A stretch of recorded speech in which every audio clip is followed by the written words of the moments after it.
Good morning, everyone, and welcome to the TRES Cybermentoring for April. This is April of 2022, and we're very excited to have Simon Cardenas with us. He's with DHR Health in the Human Resource Office. Thank you, Simon. I'm happy to have you with us today. Thank you so much, Claudia. I'm really glad to be here. So hopefully I can provide some really good information for the students as to what to expect when they're going through the hiring process and what it's like to really prepare for your first job. I think it's something that's really important in terms of how we determine what we look for as an employer.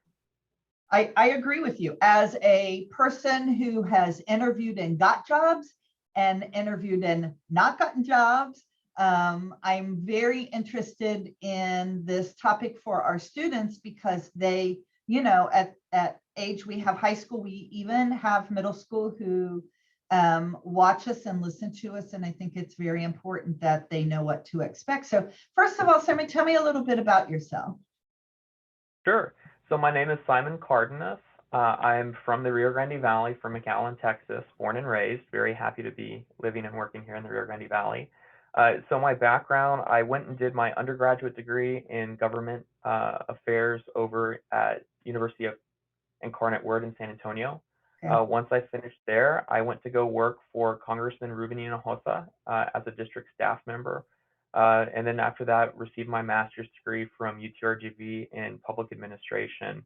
And I was able to do a concentration regarding healthcare related topics.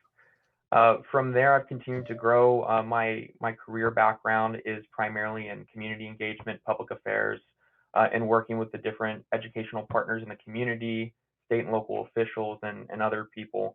Really, what I tell people is what I do is help to push our community forward in any way that I can. So I do serve on a lot of local boards. I serve on several nonprofits here in the Rio Grande Valley. And have been very involved with a lot of growth and development projects that we've had. So suffice it to say, definitely have a pretty good understanding as to what we're looking for here. And we definitely want to make sure that we're doing everything we can to retain our students here in the Rio Grande Valley. It's a phenomenal opportunity to grow. There are phenomenal career opportunities here in the Rio Grande Valley. And so that's something we really like to highlight. I'm so glad to hear that, because that is something that we strive to do also, is make sure students are educated and prepared to work in the Valley, and also work to have the opportunities that students would want or need, and their families in the Valley. So I'm really happy to hear that. So tell us, I said that you work in human resources. That might not be exactly correct. Why don't you tell me what you do at DHR? Sure. So I do fall under human resources right now. I'm a recruiter, is my official job title. When I started with DHR Health, I was a community liaison, so I worked directly with a lot of our local partners. Moving into human resources was a pretty big move for me at the time during COVID-19, but there was a substantial need on the recruitment aspect to make sure that we're filling positions and able to get the providers, the nurses, and all the people that help make our hospital run. That can't be understated. I think a lot of people, when they look at a hospital, they think you have to be a doctor or a nurse to be able to work, but we're really like a small city. We need everyone to be able to make our hospital function and provide the care. I think you're right. I think you're right. They think doctor, nurse, and that's all there is, but there's so much more. Oh, absolutely. And so that being said, there are quite a few opportunities right now in terms of what we're looking to provide. But in my background as a recruiter right now, I've definitely been able to see a lot of what the expectations are from our hiring managers, what they look for, as well as what we look for as an organization. Now, while I do have my recruiter hat on, I'm also the interim director of physician integration and onboarding. So I work directly with our physicians that we bring down here to the Rio Grande Valley to provide specialized and subspecialized care. So that's also a really great opportunity that I've had, and very interesting to see the people that we're able to bring down to provide that level of care here in the Rio Grande Valley. So I think that most students are aware, or over the course of the years that we've been doing cyber mentoring, aware of the, background and certification and degrees that different health professionals have to have. But can you give us a sense of some overall qualities, if you're interested in going into the healthcare field, that you need to have to be successful? Of course. One, I think being diligent in your studies is very important. A lot of the professions that we have here at the hospital require getting some form of certification, an associate's degree, bachelor's, master's, PhD, or doctoral level degree. We treat patients every day. Every member of our team makes a difference in terms of how we deliver that care, but it cannot be understated that we deal with people's lives. Our mission is to make sure that we can improve the well-being of those we serve here in our community with a commitment to excellence. And so that's every patient, every encounter, every time. And we really take that to heart with what we do in every position we have at our hospital. So that's very important for us in terms of what we look for in our candidates when they're looking to pursue their education. If you're looking to make a difference in somebody's life and you want to help heal people, the medical profession, the healthcare profession is the place to be. I'm glad to hear you say that, because we definitely agree with that. So I'm trying to think of a typical student. So I've gone to school, I have my certificate or my degree, and I'm ready to go look for a job. So I'm thinking that the next step is to have a good resume. Is there something that needs to be done before that, or is that the next step? And then what goes into a good resume? Of course. So the first thing I always tell everyone is do your homework. And I know that that's something that's been echoed for probably most of everyone's lives. But the reason for that is every job is unique, every organization is unique, and you really want to make sure that you're tailoring your resume to meet the needs of what the specific job you're applying for is, as well as what the specific needs of the organization are. So for instance, when I mean by research, take the time to go to the employer's website. For instance, I'll use DHR Health as an example. You can go to our website and you look at the About Us. Who are we? What are we about? And what makes us different and unique? So we publish our mission statement. I did read it earlier, as well as our vision too, and our DHR Health Care's values. The reason that's important is that you want to make sure that one, wherever you're looking to apply for, that they're aligned with your goals and what your views are. That's very important because you're going to be joining a very large team, whether that's with our organization and health system or with any other organization or health system. Employers want to know that, hey, you've done your homework, you know what you're looking at, and you're aware of what the job is. The next part would be looking at the actual job itself. I always tell people, go ahead and read that job description. So if I'm applying for a nursing position or I'm applying for a technologist position or even an accountant position, any type of position with our organization, read the job description, see what the duties are, what the responsibilities are, what the preferences are, as well as the requirements. Once you've done that, see if you're a good fit. And if you're a good fit, you want to go ahead and tailor your resume to fit that. So I do kind of want to go over resumes themselves because it's a very broad subject in terms of where you as students may be. We have what's called a resume, and then we have what's called a CV. So a CV is a very long document, typically that outlines the entire history, job performance, everything from academic background to research publications. It's something we typically actually get a lot of because we deal a lot with physicians, practitioners, researchers, and so in certain situations, you'll have a CV. Now, typically, if you're getting ready to graduate high school, you won't have enough experience to do a CV yet, so we'll kind of stick to the resumes. But there typically are two, and I would say three main types of resumes. You have a general resume that you use for working. You have an academic resume, and then you'll also have what I like to call the starter resume. And so if you've never had a job before, you may not have the job experience, you may not have research, or depending on what the position calls for, a lot of depth in your resume. So you want to highlight and capitalize on certain things, namely it's going to be your educational experience, what your GPA is, what clubs you've been associated with. Those are things that we definitely like to see at the top. Now, there are a lot of opportunities. You want to make sure that you have a clear and concise resume.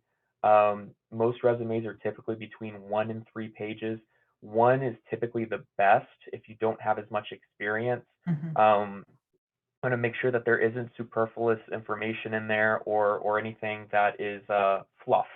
Right. We want it short, direct, and relevant to what the position is. Um, so that being said, I did prepare just a couple things to really look at. So as I said before, the goals and vision are very critical to any Right. organization. Once you're tailoring your resume to that particular job, and what I mean by that is, if I'm applying for a nursing position and maybe I worked at Whataburger as a cook, or maybe I worked at Starbucks as a barista, or maybe I worked at the university in the library. Well, if I'm applying for a nurse, some of that experience may not really translate over. So if the work experience doesn't necessarily translate over to the position you're applying for, typically you kind of want to omit some of that experience. And the reason being is that your resume should be tailored to the position you're applying for. That being said, as I said, 1 to 3 pages. The most important thing for any resume is proofread. You want to make sure that anything you're putting on there, you're reading, rereading it, have a family member, a friend, a mentor, a teacher, counselor, somebody take a look at your resume, because grammatical issues are really stick out. As a recruiter, I go through a lot of resumes. I can imagine. I currently service several major departments within the hospital. We get hundreds of applicants from everything from phlebotomists to technologists to Mhm. nurses. Most recruiters in most organizations, and it depends on the organization, will spend between 60 seconds and maybe 3 minutes on a resume, depending on the applicant. And that's because we have a lot of applicants. So the resume needs to be easy to read. It needs to be very brief and succinct, and to the point. Now, there are some structural things that you can do with your resume. So the most important thing is making sure that it's professional. So I always let people know in the beginning of every resume, you're going to be putting your contact information, your address, email address, phone number. That's very important to have an updated form of communication, because if there is a recruiter who's going to reach out to you, or a hiring manager reaching out to you for an interview, they need to be able to get a hold of you. And so if you're using an older resume and maybe you haven't updated that information, it might make it difficult for someone to get a hold of you for a prospective interview. So always make sure that you do have that. I have a couple examples that I've seen. For instance, I'll use one example. You want to make sure your email listed in your resume is professional. And so what I mean by that is, maybe you're a very big Harry Potter fan, and you want to say, let's say your email is super duper Harry Potter fan 8492, right? Well, that's a very long email. It's also not the most professional email. Instead, look at using either a school email account if you're issued one from wherever you're going to school. Could be college, could be high school. Use a work email if you have one, if you're with another organization or business. Or you can definitely look at just using your own, or even make a new email Mhm. that would be a little bit more professional. Because it's There are a okay to lot of have more different. than one email address. Yeah. Oh, absolutely. I think I Yeah, have 7. I have several. So it depends on what the use is and what you're doing with them. I typically like to recommend Outlook, Gmail, AOL, Yahoo, and always in the format of you can use some combination of your name, first name, last name, and you can use numbers or digits or something like that.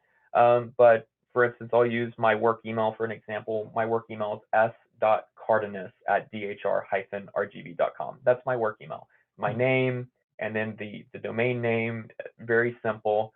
And so that's a lot better than if I was using the super duper Harry Potter fan one. Right. I will say, as a recruiter, it's kind of funny when we do see those, but that's for us. But when it goes to the hiring manager, they're looking for someone to join their team, and they want to make sure that whoever's joining their team is going to be professional, and that's a very Exactly. important aspect. Yes. I always let people know, avoid messenger-based emails or smaller email domain names. There's a variety of them out there. but try and stick with the larger ones that are more established. That's a really good piece of information to have.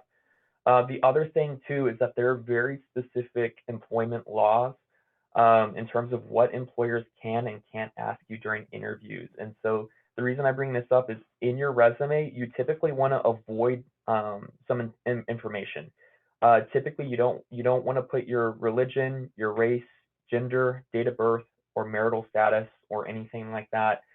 Anything that would skew a employer's view of you. One, employers can't ask those questions for a variety of reasons, but it should be tailored specifically on the job that you're using or applying for. So if it's not relevant to that, don't include it.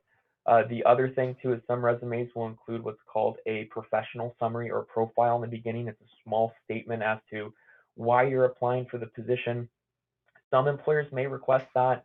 My recommendation is, unless it's requested, don't include it. Most positions will have you do what's called a resume cover letter. A cover letter is used to explain why you want the position, why you're a good fit for the position, and what you bring to the table for the organization, business, or for the position. So that's something you can address then. But it's also space. I mean, with a 1-page to 3-page resume, you're very stretched for space. You want to make sure that you're being as concise with what you're putting on there. So you want to make sure that you do remove some of the information that may not be needed. There are a lot of opportunities to use tools. There is no perfect resume. So namely, there's a lot of templates out there that are very easy to use. My only recommendation would be avoid templates that leave a lot of white space. So white space meaning room that's not being utilized by text. There's a lot of good ones out there. A lot of newer resumes now that you see will include a professional headshot. I highly recommend getting one if you have one. It's a way for a recruiter to be able to put a face to a name, which is a really nice one to have. Now, there are some recruitment trends in terms of resumes. One I went over was the summaries, but namely making sure that contact information is easily available and at the top. You want to make sure that there's a professional headshot if you're able to do that. It's not required, but I think as a recruiter, it really stands out. Not as many people are doing it, and so whenever I receive a resume like that, it really does stand out to me. Ensure that you include the relevant skills. That's always going to be very important when you're looking at these resumes. If you're not putting relevant skills, if I go through and I'm screening applicants for the hiring manager, sometimes they'll have us as recruiters do that. What that means is if I go through a resume and you're applying for a position, let's say it's marketing, and you don't put that you have any form of marketing experience on there, the chances are I may not send that resume off to the hiring manager because hiring managers are very pressed for time. Recruiters do help screen, but if there's an applicant that may not be a good fit or may not have the required job skills to fulfill the requirements of the position, then we're typically the hiring manager won't waste their time with that application or with that resume. So very important to have the relevant skills on there and to start with those skills. You also want to make sure that when you are putting your work experience or volunteer experience or anything that you've done as a student, always start with the newest experience first. Simon, thank you so much for saying that. We are in a hiring frenzy here at Region 1 right now, and there is a trend of doing it in reverse order. And it just means that you have to dig for what are they doing right now. And I can tell you on a personal standpoint, it's very frustrating because that's one thing. I mean, a very important thing that we want to know is what are you doing right now? Like, what's your job right now? And most of the time that's at the end of the resume. And I'm hoping that we can get the word out to change that trend because it's very hard to get the information you need from that resume quickly. Absolutely. And the thing is having the most relevant experience in the top. The other thing too is typically once you go past about 3 positions, at that point, you really don't need to put the previous jobs that you had and maybe a one-liner, but you don't need to list all the responsibilities. That's really important. The other thing too that I always caution with applicants, there's a trend right now. It's called there's a couple names for it, but one is called the Great Resignation. There are a lot of people leaving positions to move to other positions right now. Employers are really looking for people who are willing to stay with an organization. Um, so one thing that stands out in a negative light, believe it or not, is having multiple jobs within a very short amount of time, because it Yeah. shows typically a lack of commitment on the part of the prospective employee.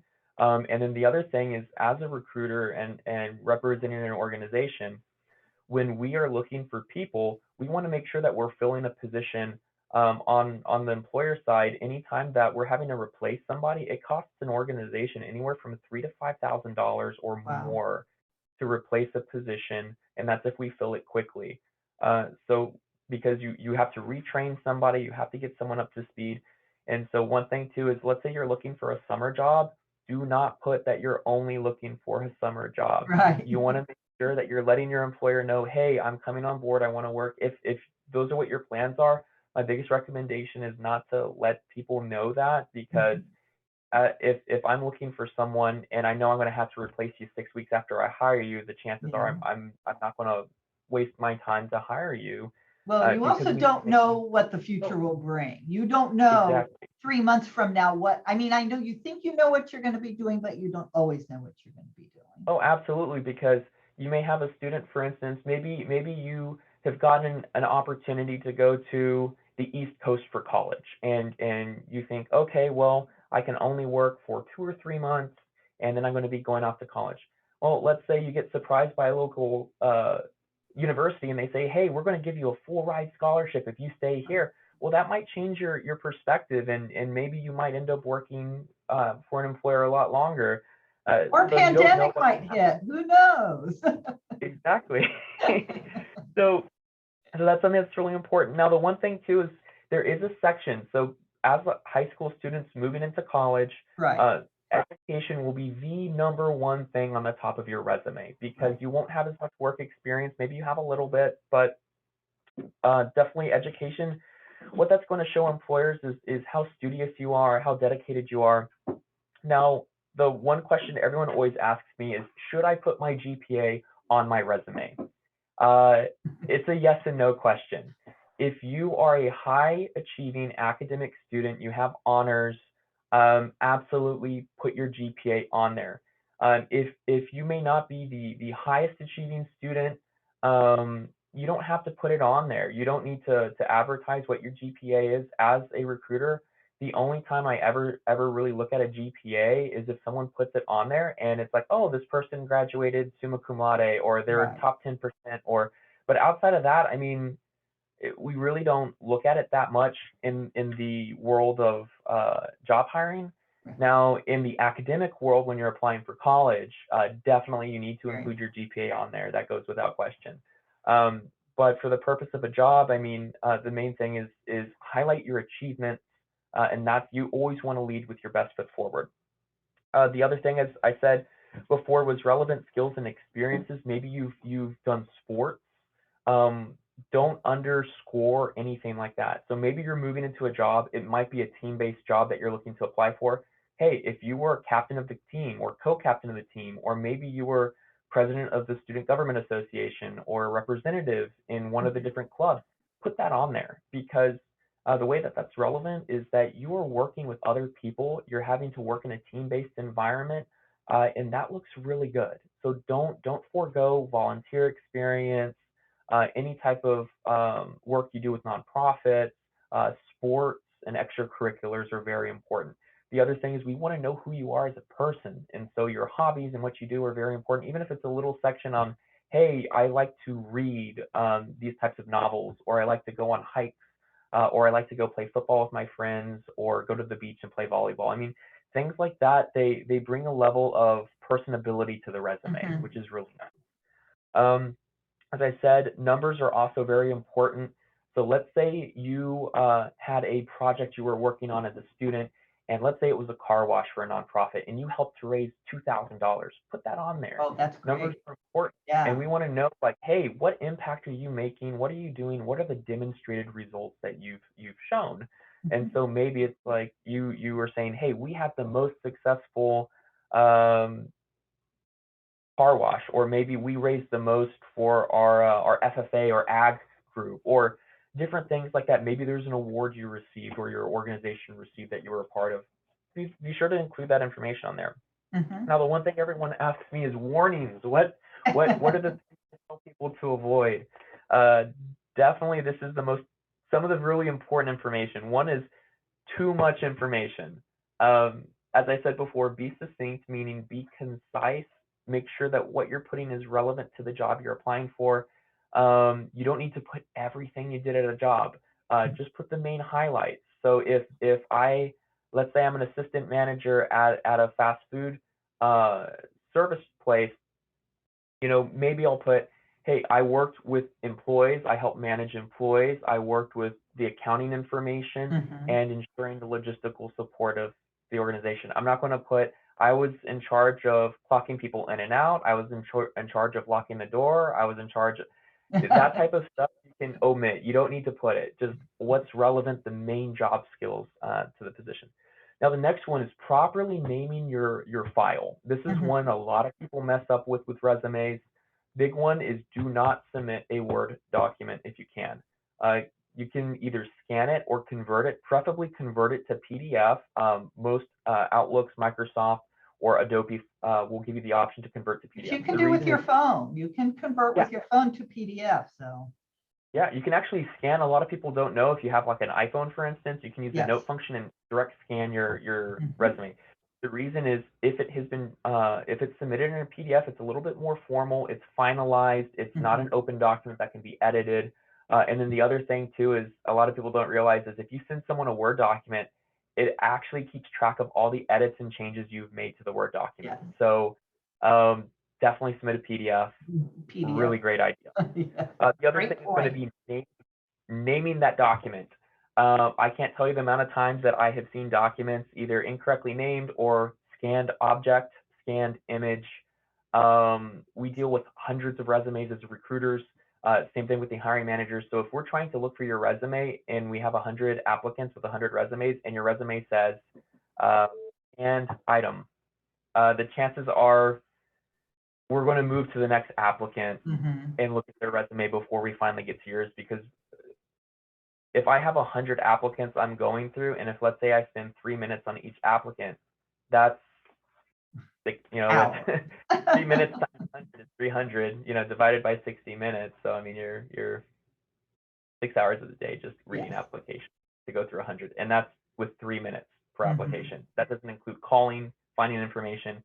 Every second counts in terms of when we're looking at trying to look at these. So adequately naming your resume. There's a bunch of ways. There's no perfect way to do it. I always recommend do something like your first initial and then your last name. Mhm. So I would do, for me, my name is Simon Cardenas. I would do S_Cardenas_resume or something like that, or Simon Cardenas resume. I mean, there's a different ways you can do it, but you just want to make sure it stands out. Also, for your own personal knowledge, is make sure you name your resume. So like anytime I'm working on a draft resume, I put draft in front of it. The reason I do Okay. that is Yeah. I want Good to make idea. sure, the reason is you don't want to accidentally send an employer your drafted resume that may not be finalized. Even if you have a finalized one, let's say on your desktop, and you're not paying attention, you grab the wrong one, you kind of avoid that whole situation by just properly naming the document, and you can avoid some headaches with. The other one is do not reuse the same resume when you apply to different organizations and positions. Each resume needs to be tailored for the job you're applying for. Now, if let's say I'm applying for a nurse in 3 different hospitals, I can use the same resume. But if I'm applying for a supervisor position at one facility and then I'm applying for an accountant position at another facility, those may be different jobs with different requirements and Right. with different experience levels. So make sure that you focus on the ones that you want to go ahead and submit that proper resume. The other one too is explain gaps in work history. It's something as high school students you don't need to really worry about right now, but in the future different things happen. Now there are certain things you do not need to explain on your resume in terms of gaps, but it may pop up. Now you're not required to explain gaps, but as a recruiter, putting an explanation as to why there's a gap in history is very important, because if I see that you worked from you worked between 2020 and 2022, and then you're applying for a job in 2028, I'm going to ask what happened in those 6 years? Where were you? You know, and so if your educational experience doesn't match up, and let's say you didn't go to college during that time, you weren't working on a vocational certification, what did you do during that time? Mhm. Even if it's travel the world, if that's what you want to do, I mean, but explain that to the recruiter, because that pops up as a huge red flag if there's a giant lapse in work history. There's a variety of reasons for that. Some people start families. Some people might be caring for a loved one or a family member. Some people might be pursuing, you know, their hobbies or interests, and that's fine. But just explain it. Mhm. The next thing too, avoid jargon and terminology that is job specific. What I mean by that is do not use acronyms unless you're going to spell the acronym out, and unless it's relevant to the specific field. Right. Uh, so if I did A, B, C, D, E, F, G type of analytics, well, I'm not going to understand what A, B, C, D, E, F, G analytics is. You Right. need to spell it out, and also make it simple and understandable. Um, and obviously it's going to be driven by the particular field you're in. If you're in computer science, for instance, you know, you might want to put what experience you have or certifications or different things like that, but make sure it's tailored to that job. And then again, what I did bring up earlier was proofreading. Start with proofreading, end with proofreading, have other people look at it before you submit it. It's not a game breaker. Like Mhm. it won't necessarily inhibit you from getting a job, but it does stick out like a sore thumb if there's just a blatant misspelling of something, or if not even a misspelling, maybe there's an extra letter. That happens, believe it or not, more frequently than people believe. There are a couple examples, but I wasn't able to get my PowerPoint up. But there's a lot of different sites you can use. There's a lot of different templates you can get, excuse me, just from Google, from other places as well. There are professional resume services as well. You don't necessarily need to use something like that. If you want to, you can. Mhm. But the main thing is just look at what the trending formats are. There's a lot of great resources online on YouTube and other places. Please use those. Really do a little bit of research on how you want to structure your resume. And as I said, there is no perfect resume. You just want it to be tasteful, to be professional, and to go ahead and be succinct. And be That clear. being Mhm. Clear and concise. be clear and concise. I won't go too much into CVs, but as I said before, CVs are a lot longer. If you're looking to apply to medical school, pharmacy school, a PA program, any type of medical professional program or career path, um, there are a lot of things that come with that. Namely, in addition to your work experience and your general educational experience, you also have to provide a full set of what you did during your trainings, Mhm. residencies. So, for instance, if I am a physician and I'm applying for a job at a hospital, I'm Right. going to be putting my educational information, where I went to college, where I received my medical degree, and then where I did my residency training and in what particular field. Then I would also be including what my publications are if I've ever been published for any research. Typically, they get published for a variety of poster presentations that they do, research articles that they participate in different types of specialized training. But the reason for that is for those types of positions, you really do have to let the employer know everything that you've done. So really making sure you keep track of that's very important if you are looking to move into one of those professional programs Mhm. or degree plans.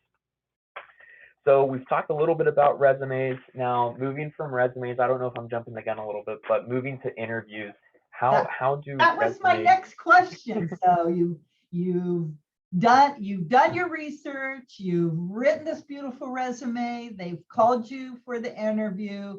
Give us tips there. It's like you can read my Absolutely. notes. So the first thing I will say, and I tell this to everybody who is interviewing, it's okay to be nervous. It's okay to be afraid. Everyone is. It doesn't matter who they are. Even if someone says they're the most confident individual in the world, at the end of the day, you're going and you're advocating for yourself for a position. Now, the biggest tip I can give is be on time. Do not be late to your interview. Try and get there even if it's 30 minutes earlier than you expect, or an hour. I mean, maybe not an hour, wait in the car for a little bit, but but get there early enough so that you're on time. That's very important because you really want to have the best possible image for a prospective employer. The next thing is do not repeat your resume to the employer. You bring a copy. It's very important to bring a copy of it.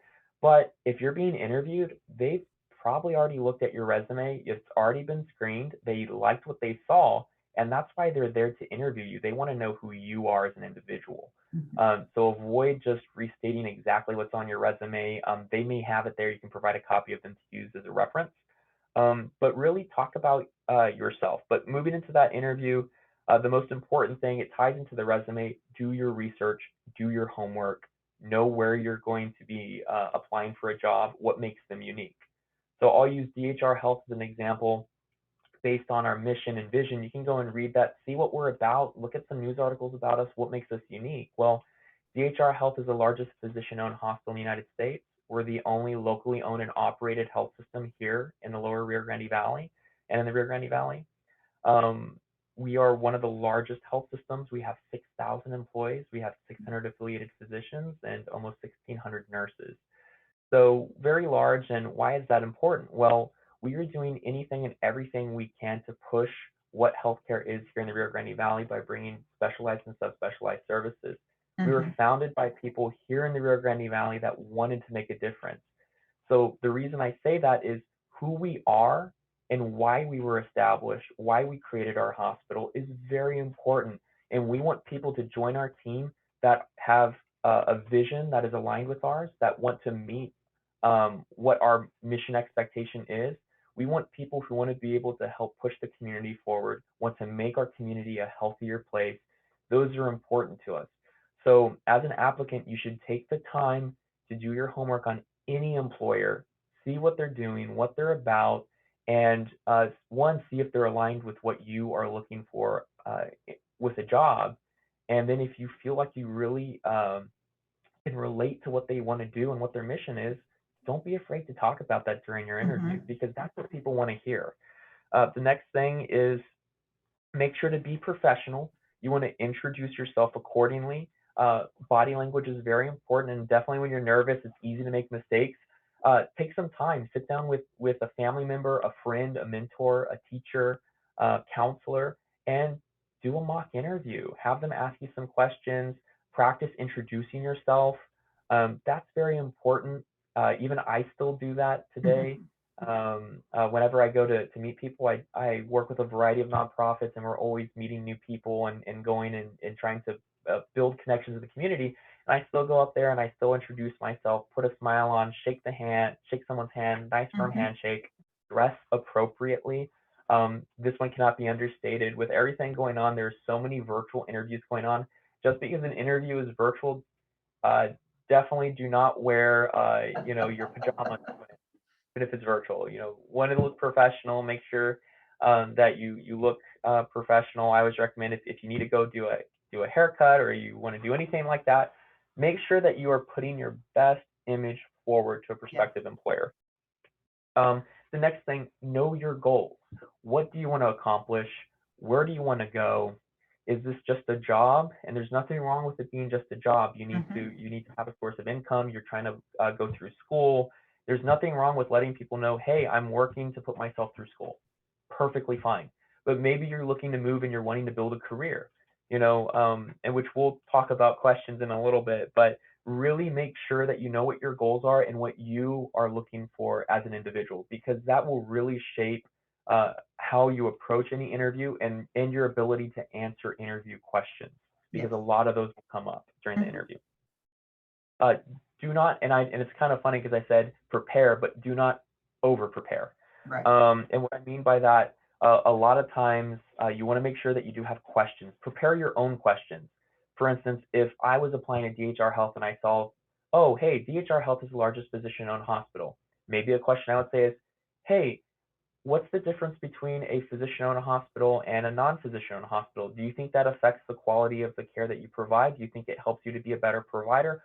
Why is the different, or what's the differentiation between the two, and how does that make an impact in my career development and growth? Look at questions like that because it's a lot better than coming up with what I would say fake questions, which is Right. Do you like where you work? I mean, that's it. I mean, those types of questions, they show that you really haven't done your homework and that you're just asking questions for the sake of asking questions. But really try and have prepared ones. If I'm applying for a nursing position, I might want to ask, what are the shift availabilities? It may be that I'm applying for a night shift position. Are there opportunities to move to days? Will I be floated between units? Are there opportunities for growth and development? Is there a career ladder? Maybe I start off as a CNA and one day I want to move to another position within the organization. And we've had people start as a CNA, which is a certified nursing assistant. Then they go get a vocational certification as a licensed vocational nurse. Then they continue their education. They get an associate's degree and become a registered nurse, then get their bachelor's, then get their master's, and then get their doctorate. So there are career ladders. And so, for instance, here at DHR Health, we have a lot of career ladders for our licensed vocational nurses that want to move to becoming registered nurses. We have tuition reimbursement. We have a lot of great benefits. So ask questions about benefits. Avoid questions about compensation. Normally, the hiring manager will bring that up. And normally, those types of, if the hiring manager, or maybe not the hiring manager, but the recruitment team or the recruiter who extends you an offer will bring that up. Unless they're bringing up compensation, typically stay away from it, which you want to make sure you stay on track with those interviews. A lot of people do like to focus on compensation. It's a very important question. But you have to remember, when you're in the interview, they want to know who you are, not so much if the first thing coming out of your mouth will be, hey, how much are you going to pay me? Right. It may convey that you're there for the wrong reasons, which is you're just looking at the compensation side of it, which compensation is important, but people want to know, are you a team player? How will you contribute to my organization? Do I want to take a chance and bring you on board with my team? It doesn't really tell anything about yourself. Yeah. Precisely. And so that's really important, which, as you just said, it doesn't really say a lot about yourself, which the most important thing in an interview is be yourself. Do not pretend to be someone you're not. Do not embellish. Do not lie. Under no circumstance do you ever lie. You have to be professional. You have to be honest, and you have to convey what you did and what you didn't do. And if someone is led to believe you did things you did not, make sure that you do correct them. If they say, oh, so you did this, let's say if you worked in a certain field, oh, well, this candidate is certified in a particular field, and go, no, I'm not certified in this field. I have experience, but I'm not certified. You want to make sure that you do correct any information like that, even if it's properly listed on your resume. The hiring manager may have misread or misspoken, and don't be afraid to say, if someone says, oh, hey, yes, this is John Doe, and he is a registered nurse. I go, I'm not a registered nurse. I'm a licensed vocational nurse. Yes. That's very important. So just make sure that honest and don't lead the hiring manager on to believe something that you may not be. There's nothing wrong in clarifying information that they may have incorrect. Exactly. And also, the interview is an opportunity for them to ask you questions about your resume. So as I said, don't talk about your resume, but if they say, hey, I saw that you were captain of the football team and that y'all went to your regional playoffs. Can you tell me a little bit about that? What was your experience in that team environment? Then, hey, feel free to go and talk about your experience there, but keep it relevant. Keep it based on the team environment, how you were able to work well with people. You don't need to go into detail as to, hey, I threw the game winning touchdown and my friend Bob jumped up and caught the ball. I mean, you don't need to go into detail like that, but if someone's going to ask you about something on your resume, feel free to talk about it. Just make sure that you're concise with your response and you're professional, and also that you're not too relaxed in that regard. You do want to maintain the level of professional aspect to that conversation. Now, the other thing too that's very important when you're talking to employers during an interview, before you go into that interview, consider what you bring to the table, what makes you unique as an individual, and how you're going to help the organization grow, and how you're going to make their team environment a better place. And in the sense that you bring a lot to the table, and that they should pick you because you are a good candidate. Right. You're there to advocate for yourself, and to be a proponent for yourself. So make sure you don't undersell yourself. Make sure you don't oversell yourself. But do make sure that you know you are there, and you let them know that you're thinking about how you're going to contribute to their team. Be aware of your availability. This one's very important. If, for instance, we're coming into the summertime right now, I know a lot of people are prepared to go on vacation and do all these great things. You need to communicate that with your employer. So that moves more towards the employer aspect once you've been selected for a position. But if you're interviewing for a position, most employers are trying to fill jobs as soon as they can. The sooner they have the position filled, the more work productivity there is, right? So if you're taking the time and you're interviewing with a hiring manager and you say, well, I'm not going to be ready to start this job for 3 months because it's summer, I would not do that. The chances are, if you do something like that, you're not going to get you're not hired. going to get called for another interview. You're probably not going to get the position. Now, the one thing is, if you're afraid, like, oh, well, I don't know, my family's going on vacation in July, and we already have the vacation is booked. I'm taking 1 or 2 weeks off. Don't be afraid to let the hiring manager know that. I work with lots of employees when we're bringing them on board, and they say, hey, Simon, I have a family vacation, or my sister is getting married, or my brother is getting married. I can't work from this day to this day. And so they may not qualify for paid time off, which is called PTO. And so we just let the hiring manager know. And as long as they let us know with enough notice, we say, hey, that's fine. We can't give you paid time off, but that's fine. We can get you started. We can have you work the first 2 months. You take your week off, and then you come back and you keep working. But the big thing is being open and clear and communicating that with the employer. Don't wait till you're hired to drop that on the employer, Right. because once you do that, it sends the wrong message to the employer. Because just be open, be honest, and most employers will work with you and work with your schedule if you do that.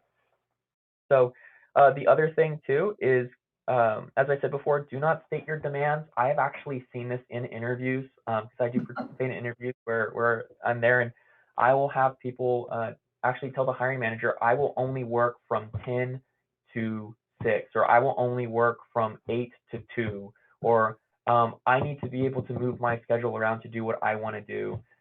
Don't do that. Whenever you go into an interview, you do not give the employer demands.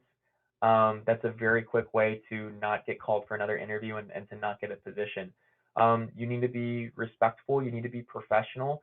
And if a job says that the hours are 8 to 5, those are the hours for the job. Now, some employers might say, if I have a part-time job or a PRN position is not a full-time position, it's as needed.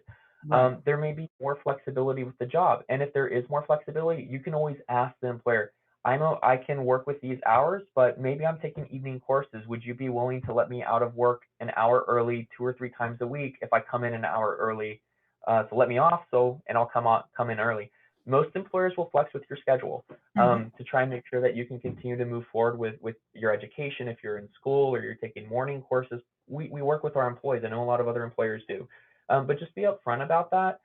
But don't come with demands, because that can be very off-putting for an employer or for a hiring manager. So make sure you do that. Also, in terms of negotiation, wait and don't include that in the interview process. If you're selected for the job, you'll have someone like me, a recruiter, or reach out to you. And what the recruiters do is the hiring manager who interviews doesn't normally reach out to extend a job offer. Recruiters will go ahead and we do that. And then if you may have an opportunity to negotiate your compensation, it's okay during an interview to ask about benefits, but those are typically things that you can get taken care of with the recruiter as well, and not necessarily the hiring manager. The main focus is going to be, if you have questions in the interview, being yourself and letting them know how you can contribute to their team. Now, you always want to end every interview on a positive note. So when you're finishing the interview, make sure that you leave it on a positive note, like, hey, I'm really looking forward to joining your organization. I think I can bring a lot to it, or I can't wait to hear from you. I think that y'all are a phenomenal hospital, or a phenomenal school, or a phenomenal, any industry you're in, and I would love to be part of your team. The one thing people don't do, which you should definitely do because it will make a huge impact, write a handwritten thank you note. It must be legible. You must be able to read it, but write a handwritten note and personally deliver it to you don't have to deliver it to the hiring manager, deliver it to their secretary, to their department, but go ahead and do that. And don't wait too long to do it. I mean, do it within 3 to 5 business days. The sooner the better, because that really stands out. One, because you take the time to do it, and I can actually remember, I think I've gotten about 13 handwritten notes. And I still remember the people that took the time to give me a handwritten note because they really just stuck out that they did that. So don't be afraid to do that. I'll tell you the rule. It's the rule of threes. You write 1 to 3 lines and you deliver it in 1 to 3 days. That's the easiest way to remember it. Absolutely. And always put a personal touch to it. Like, Exactly. I really enjoyed our conversation, or I think that your team I would be a great addition to your team, and thank you so much for considering me for the position. Just short and sweet. Very short. You don't need to go too far into detail. Now, the next thing I do kind of want to cover for the interview process is questions. This one's very important because you will receive questions from the hiring manager. You'll have an opportunity to give questions to the hiring manager. Now, the one thing you don't want it to turn into, even if you do have a lot of questions prepared, make sure you read the environment. You don't want to turn it into a situation where you're interviewing the interviewer. Right. So try to avoid personal questions to them. Keep them professional. Ask them about their teams. Ask them about the business. You can do that, but try and avoid from questioning them too much on things that aren't related to the job. Talk about your goals, because this is very important. A lot of questions that you'll see is, where do you see yourself in 5 years? And so why is that question important? Because people want to know, are you going to stay with our organization? Right. Where do you want to go? Do you see yourself joining right now as a staff accountant, and one day you want to be the chief financial officer for the business or the CEO? Now, I will say, I think going from a staff accountant to CEO in 5 years is a very strong goal. But maybe not the best midterm goal to have. But what is your ultimate goal? Maybe in 5 years you want to be a director, right? I think that's a very attainable goal if you work very hard, or maybe it's you want to get your master's degree, or you want to move into a specific field. Maybe it's you want to be a nurse, or you want to be a doctor, you want to get into medical school. Don't be afraid to talk about your goals. Definitely do that. Another common question, very common question, is what is your greatest weakness? This is a trick question. The reason I say it's a trick question is what people will always do, and this is a wrong answer. They'll always say, if for instance, Claudia, if you asked me, Simon, what is your greatest weakness? And I said, my weakness is I care too much. My weakness is I work too hard. Yeah. Those are not good. Those are not good because they're not sincere, and they don't really convey a true response. Yes. A better one would be saying, avoid my weakness is that I care too much. Instead, say, hey, and it has to be related to you. It has to be a real thing. Right. I would say, like, one that I used when I was younger, when I was first moving from one of my previous positions. Right. So right out of college, I actually worked for Congress, and then I moved into healthcare. And so I wasn't really working in a team-based environment. A lot of what I did was by myself and working with constituents and policies and things like that. So I remember what I had said was, one of my greatest weaknesses is that I try and take on too much responsibility and too much work, and I have trouble asking for help. I recognize that this is one of my weaknesses, and I have proactively worked to build a stronger team-based interaction goals for myself. So how do I outline that? Hey, I've identified what my weakness is, but I've also said how I'm working on getting better in that area. I've worked a lot on that, and I've gotten a lot better in that. But to be sincere, come up with a plan. One of the things that you'll hear over and over in the professional environment is, if there is an issue, don't be a person who only brings issues. Also bring solutions. And so if someone asks you, what is your greatest weakness? Tell them what your weakness is, but make sure that you go ahead and you let them know how you're improving and how you're not going to let that inhibit you from achieving your career goals. That being said, make sure if you are going to use a personal weakness, it is a professional one based on your ability to work or your ability to work in a team-based environment. If your weakness is, I'm late to work every day because I play video games, that's not a good weakness to let people know. And fix Try it. and keep it professional. keep it based on what you're looking at doing, and try and base it on that. And like I said, be open, be honest, be professional, and have a plan, right? Mhm. Other questions too. How do you handle stress is a very important one in the workplace. There are a lot of staffing shortages right now, and so a lot of people work in stressful environments, and that's not just healthcare. That's every environment, ranging from the service industry to the educational industry to government to what we do here in healthcare. So let people know what you do to kind of decompress. If it's hanging out with friends, if it's going to the beach, if it's playing the violin or guitar, even if it's playing video games, believe it or not, I actually know somebody who got a job because they played video games. This is the Mhm. craziest thing.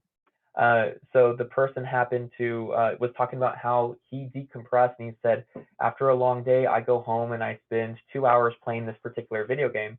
Well, it turned out the guy who was interviewing him also played that game and was like, really? You play that too? Really? Well, what do you do? And then they ended up having like a quick 3 to 5 minute conversation on that. And he's like, Mhm. hey, that's really neat. He's like, the hiring manager said, I do that too to relax. So it's important because what you do to decompress and reduce stress is important because it brings a level of personability to who you Mhm. are as an individual.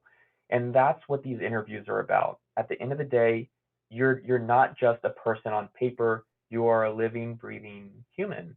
And because of that, we as a hiring manager or as a recruiter or as any prospective business, we hire people. We don't hire pieces of Resumes. paper.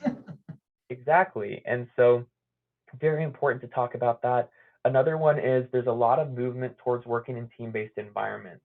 You have to be able to work on your own and get your own measurements, KPIs, which are key performance indicators.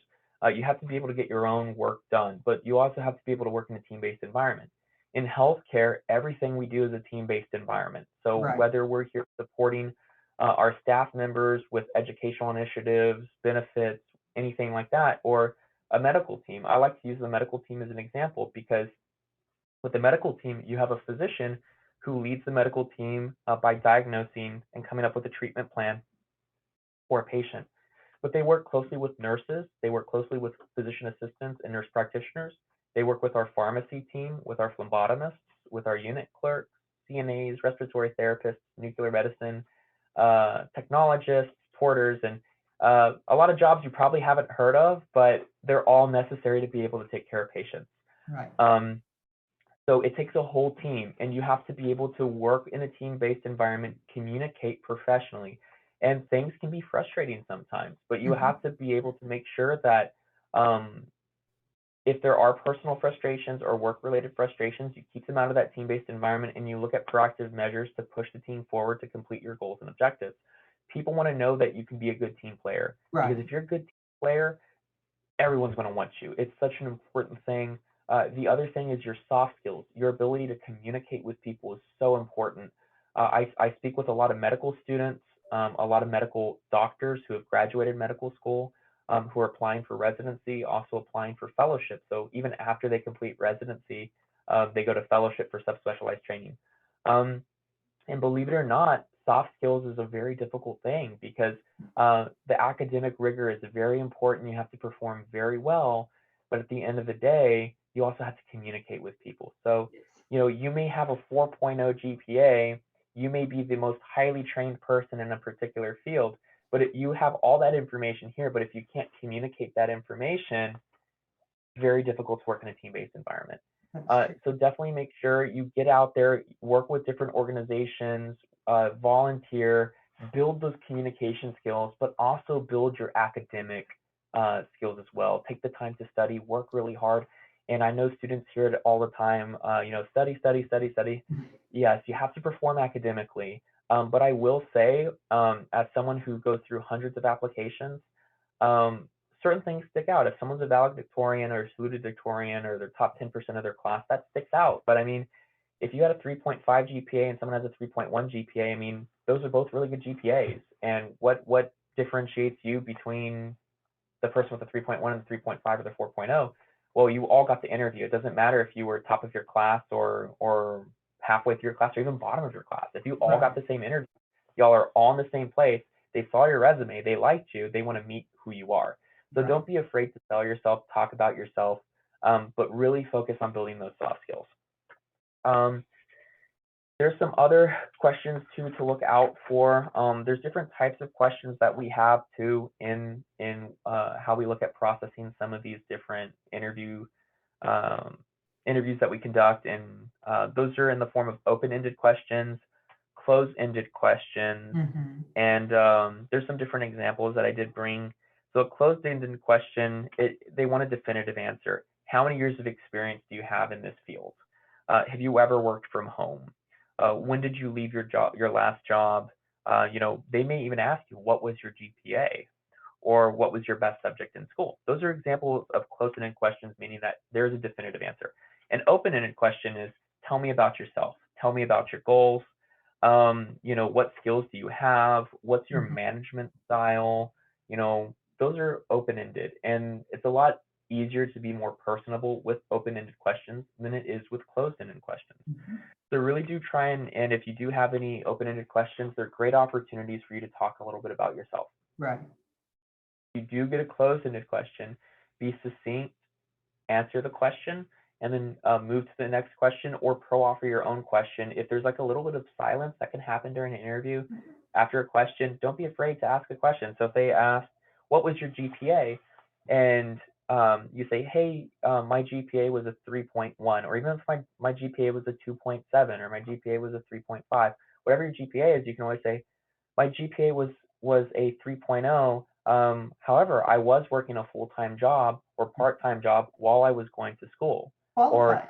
um, maybe you're a mother or you're a father, and you're working a part-time job and going to school, and you're like, Mhm. hey, I maintained a 3.0 GPA while I have a child I'm taking care of while I'm working. And so don't be afraid to add those things onto your questions. Right. Very important because they provide some clarity as to what it is.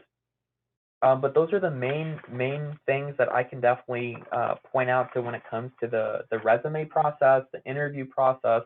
I always let people know, please use me as a resource. I'll do my best to try and reach out to people, but you can always come to me with questions, and I'll do my best to try and answer them.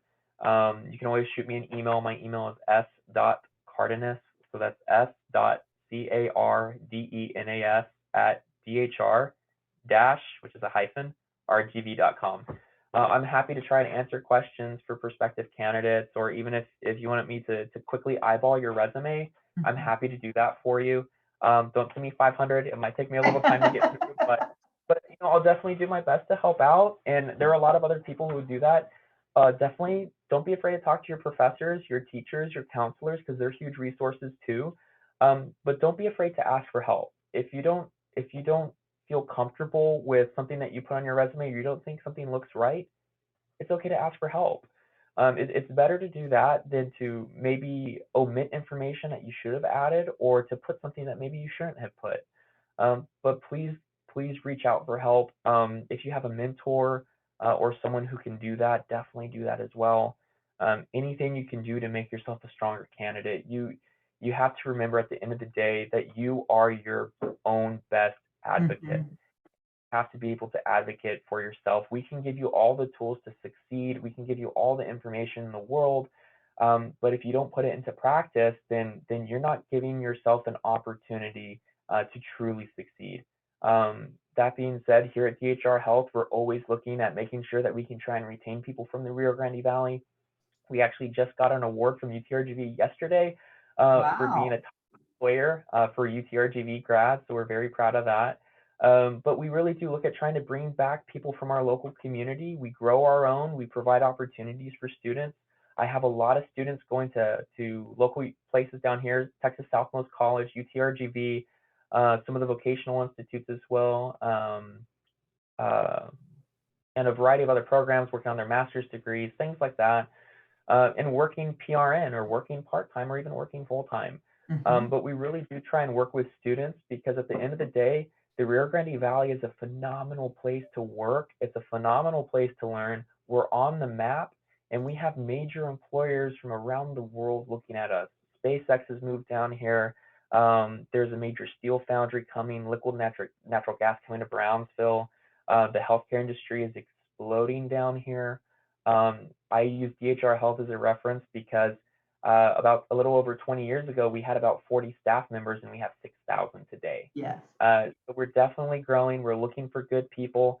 We would love for you to stay in the Rio Grande Valley to continue your education. If you do leave the Rio Grande Valley, I left the Rio Grande Valley to go do my undergrad. I know a lot of other people who have, but come back here. We're always looking for people, and there's some really good opportunities. As I said, my name is Simon Cardenas, and I'm a recruiter here at DHR Health and Interim Director of Integration and Onboarding for our physicians. Please feel free to reach out to me. Do you have any other questions for me at this time? I don't. Simon, I really want to thank you for joining us today. I had a list of questions in front of me to ask you. You have absolutely answered everything that I had in my mind I wanted to get out of this today. So you've done a great job. I want to thank you. And this is actually a topic that schools have been asking us for. We've been introducing them to lots of different healthcare fields beyond doctor and nurse, trying to bring in. And one school just said, what we really need is this: resumes, interview tips. This is where our students are stumbling. So I want to thank you for joining us and thank you for presenting this. Know that you'll be on YouTube, and we always post these afterwards, and find out how many. We have students sign in when they watch it. So I think this is probably going to be one of our most popular videos because students this is the thing that they don't get taught in school. So it's something that they are very interested in learning. So thank you. Oh, absolutely. Have a great day. We appreciate all of your help. Bye. Absolutely. Anytime. Thank